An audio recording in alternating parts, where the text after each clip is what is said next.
Hi everyone, Harris here with iDownload Blog, and today we're taking a look at the brand new Logitech Combo Touch case for the iPad Air 4.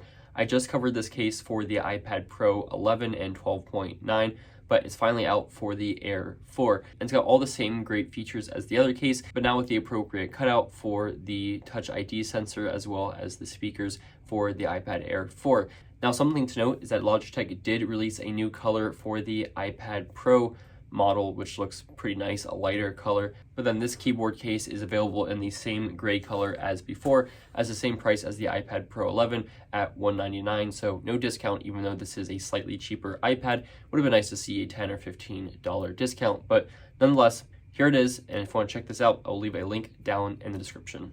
So it's got the same great, amazing features to start with. So that would mean that this is now detachable. So this isn't the Folio Touch case, it is the combo case. So you can use it just with the case or with the keyboard as well, and that's super fantastic. The hinge is pretty sturdy. I've never really had it fall off accidentally, only when I wanted to. So you can see I'm shaking it around here and it's staying pretty sturdy. I can even hold the iPad upside down. You can see that's pretty sturdy. Now, of course, the shell itself is thinner, so no longer is it kind of the beefy, thick case that we saw before. It still adds some weight and heft to your iPad, and it's not like the Magic Keyboard where you can fully remove it, but this keeps your iPad protected while you're on the go and still gives you that stand option. So you can't really use your iPad completely naked when you're using this case, but you can still have the protection and the stand without the keyboard. And you can flip the keyboard around behind the iPad in either direction. Now, if you actually flip it with the keyboard out, it'll detach from the keyboard case, but you can flip it around and have a nice, clean, closed back. So the keys go on the inside, and it's actually designed to fit this way to make it really nice and clean if you need to take the whole unit somewhere. Now, other things that remain the same would be the function row. Of course, we still have the excellent function row up top, really top notch. You have your brightness, your keyboard brightness, your media controls, your volume, and then you have your power and your keyboard and spotlight, search, and home. So I absolutely love the function row. And the keys themselves, they're still backlit and they're still really nice to type on, really nice. Again, not quite as good in my personal opinion as Apple's, but for what it's worth and for $100 cheaper, it's still excellent. And I'm sure there are plenty of people out there that actually prefer these keys over Apple's. They're a little bit springier, a little bit lighter and springier is how I would describe it, but they sound great and they're really a joy to type on. And then you have the T-shaped arrow keys on the bottom, at least for the United States version or the English version of the keyboard.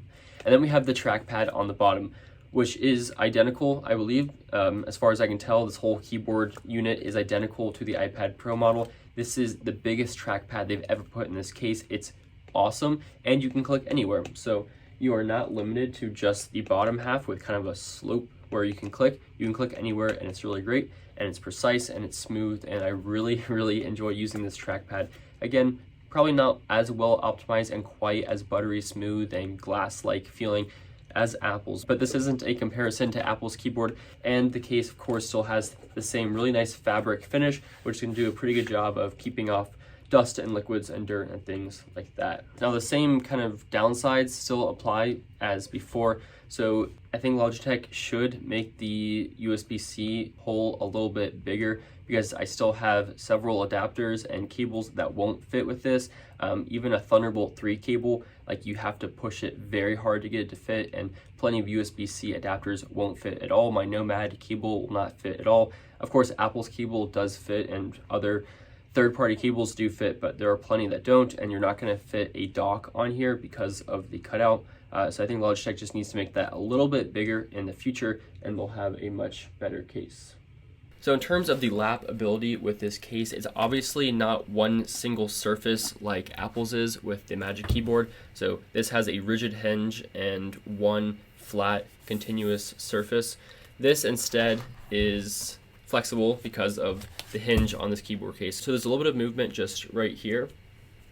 And then there's also just the unevenness of maybe one leg is going to be higher than the other leg when this is on your lap. But it is doable when you're using it on a lap. You do have to kind of maneuver it and adjust more than you would with Apple's option, but I find for typing on a lap, not bad. It's definitely doable.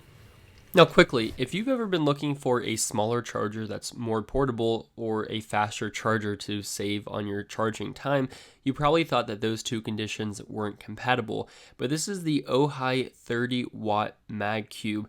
It is the smallest 30 watt charger in the world, and it can charge your iPhone up to 50% in less than 30 minutes. It uses gallium nitride technology, and it is super small as Apple's 5-watt charging cube that they've had for years. But it's also unique because it has a charging indicator on it, which pretty much no other charger of this size has, to let you know the charging status of your device and just to verify that everything is working properly. And underneath the indicator light is actually a really nice material. It's kind of a carved diamond etched material, which looks and feels really nice. So whether you want to be charging your iPad or your iPhone or even a MacBook, this charger is tiny and really well priced, and I'll leave a link down in the description if you want to check it out. And I want to thank Ohi for sponsoring this video and for sending out their awesome charger for me to test out. And of course, now we have the cutout for the Touch ID sensor up top, so there are no issues there. And it's actually pretty nice because it makes it somewhat easier to find the button because of this cutout, a little bit of a groove.